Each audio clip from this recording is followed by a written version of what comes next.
كفاكم سادتي من عظيم الشأن أنكم من لم يصلي عليكم لا صلاة له.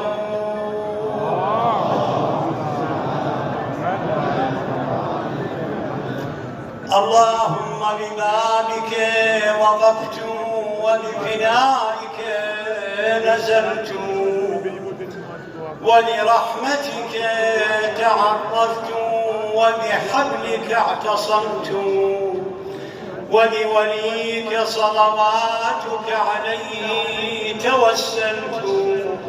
اللهم فاجعلها زيارة مقبولة ودعاء مستجابا برحمتك يا أرحم الراحمين. السلام عليك يا أمين الله في